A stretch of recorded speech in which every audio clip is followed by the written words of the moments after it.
Hi అండి, welcome to our channel. ఈరోజు మన ఛానల్లో తలకాయ కూర సింపుల్ వేలో ఎలా చేయాలో అయితే చూద్దాము.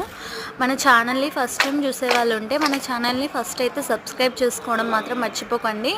ఇలా తలకాయ కూరలో బ్రెయిన్ వస్తుంది కదా, ఆ బ్రెయిన్ అయితే పక్కకు తీసి పెట్టుకొని మాత్రమే తలకాయ కూర చేయాలి.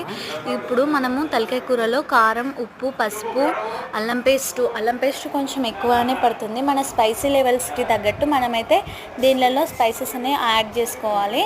ఇందులో లాస్ట్లో కొంచెం నూనె వేసుకొని తలకాయ కూరలోకి ఈ కారం, ఉప్పు, పసుపు అన్నీ పట్టించేటట్లయితే కలుపుకున్న తర్వాత దీన్ని కొద్దిసేపు అయితే పక్కకు పెట్టుకునాలి. ఇలా మన వీడియోస్ అన్నీ సింపుల్ వేలోనే ఉంటాయి. చాలా హాయ్ అండి, వెల్కమ్ టు అవర్ ఛానల్. ఈరోజు మన ఛానల్లో తలకాయ కూర ఎలా చేయాలో అయితే చూపిస్తున్నాను. ఫస్ట్ అయితే మన ఛానల్ని ఎవరైతే సబ్స్క్రైబ్ చేసుకొని వాళ్ళు ఉంటారో వాళ్ళైతే సబ్స్క్రైబ్ చేసుకోండి.